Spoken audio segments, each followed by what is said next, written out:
Hello everyone, कैसे हैं आप सब। आशा करती हूँ आप सभी अच्छे होंगे, खुश होंगे, खुशहाल होंगे।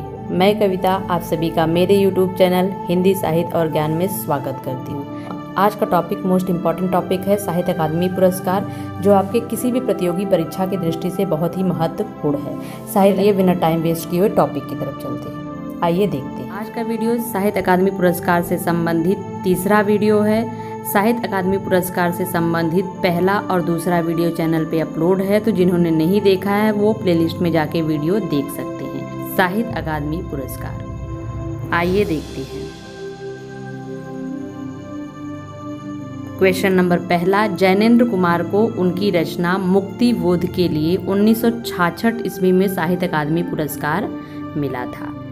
जैनेन्द्र कुमार, उनकी रचना है मुक्ति बोध। यह एक उपन्यास है। सन 1966 ईस्वी में उन्हें यह पुरस्कार प्राप्त। जैनेन्द्र कुमार को उनकी रचना मुक्ति बोध के लिए साहित्य अकादमी पुरस्कार सन 1966 ईस्वी में प्राप्त हुआ था। आइए चलिए आगे देखते हैं। दूसरा प्रश्न है, अमृतलाल नागर को उनकी रचना अमृत और विष के लिए 1967 ईस्वी में साहित्य अकादमी पुरस्कार प्राप्त हुआ था। 1967 ईस्वी।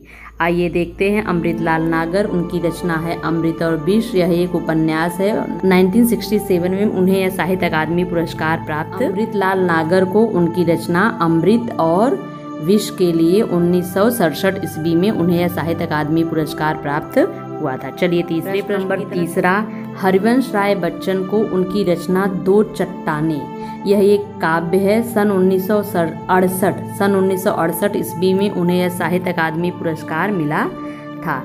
हरिवंश राय बच्चन रचनाकार का नाम है। चट्टानें, दो चट्टानें उनकी काव्य है। 1968 ईस्वी में उन्हें यह पुरस्कार साहित्य अकादमी पुरस्कार। हरिवंश राय बच्चन की रचना थी दो चट्टानें, यह एक काव्य है। 1968 ईस्वी में उन्हें यह पुरस्कार प्राप्त हुआ था। चलिए चौथे प्रश्न की नंबर चौथा, श्रीलाल शुक्ल को उनकी रचना राग दरबारी के लिए 1969 ईस्वी में साहित्य अकादमी पुरस्कार प्राप्त हुआ था। आइए देख लेते हैं। रचनाकार है श्रीलाल शुक्ल, उनकी रचना है राग दरबारी। यही श्रीलाल शुक्ल को साहित्य अकादमी पुरस्कार की रचना राग दरबारी के लिए। चलिए अगले प्रश्न की तरफ चलते हैं। प्रश्न नंबर 5वां, रामविलास शर्मा को उनकी रचना निराला की साहित्य साधना, यह एक आलोचना है। सन 1970 ईस्वी में उन्हें यह साहित्य अकादमी पुरस्कार प्राप्त हुआ था। चलिए देखते हैं। रचनाकार है रामविलास शर्मा। निराला की साहित्य साधना, यह एक आलोचना है। सन 1970 ईस्वी में उन्हें यह साहित्य अकादमी पुरस्कार प्राप्त। शर्मा को सन 1970 ईस्वी में निराला की साहित्य साधना, जो एक आलोचना है, उसके लिए उन्हें साहित्य अकादमी पुरस्कार प्रदान। अगले प्रश्न की तरफ चलते हैं। प्रश्न नंबर 6, डॉक्टर नामवर सिंह को उनकी रचना कविता के नए प्रतिमान के लिए 1971 में साहित्य अकादमी पुरस्कार प्राप्त हुआ था। रचनाकार है डॉक्टर नामवर सिंह, उनकी रचना है कविता के नए प्रतिमान, यह भी एक आलोचना है। सन 1971 ईस्वी में उन्हें यह साहित्य अकादमी पुरस्कार मिला था। डॉक्टर नामवर सिंह को उनकी रचना कविता के नए प्रतिमान के लिए 1971 ईस्वी में उन्हें यह साहित्य अकादमी पुरस्कार प्राप्त हुआ था। डॉक्टर नामवर सिंह। चलिए नंबर 7वां, भवानी प्रसाद मिश्र को उनकी रचना बुनी हुई रस्सी के लिए सन 1972 ईस्वी में उन्हें यह साहित्य अकादमी पुरस्कार मिला था। भवानी प्रसाद मिश्र रचनाकार है। बुनी हुई रस्सी उनकी यह काव्य कृति है, यह काव्य रचना है। 1972 ईस्वी में भवानी प्रसाद मिश्र को यह साहित्य अकादमी पुरस्कार प्राप्त। भवानी प्रसाद मिश्र को 1972 ईस्वी में उनकी रचना बुनी हुई रस्सी के लिए साहित्य अकादमी पुरस्कार मिला था। चलिए अगले प्रश्न नंबर 8वां, हजारी प्रसाद द्विवेदी को उनकी रचना आलोक पर्व के लिए 1973 ईस्वी में साहित्य अकादमी पुरस्कार मिला था। हजारी प्रसाद द्विवेदी रचनाकार है। उनकी रचना है आलोक पर्व, निबंध है। यह 1973 में उन्हें इस रचना के लिए साहित्य अकादमी पुरस्कार प्रदान किया गया। प्रसाद द्विवेदी को उनके निबंध आलोक पर्व के लिए 1973 ईस्वी में उन्हें साहित्य अकादमी पुरस्कार मिला।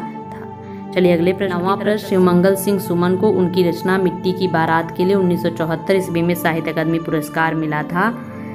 शिवमंगल सिंह सुमन, मिट्टी की बारात, यह काव्य रचना है। सन 1974 ईस्वी में उन्हें यह पुरस्कार मंगल सिंह सुमन को भी साहित्य अकादमी पुरस्कार मिला था। उनकी रचना मिट्टी की बारात। 10वां प्रश्न है, भीष्म साहनी को उनकी रचना तमस के लिए सन 1975 ईस्वी में साहित्य अकादमी पुरस्कार मिला था।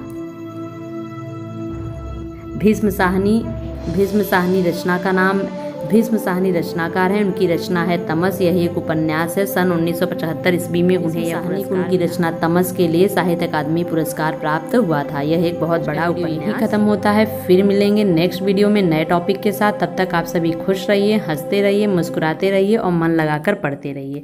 और मेरे यूट्यूब चैनल हिंदी साहित्य ज्ञान को लाइक, शेयर एंड सब्सक्राइब करते रहिए। आप सभी का बहुत बहुत धन्यवाद।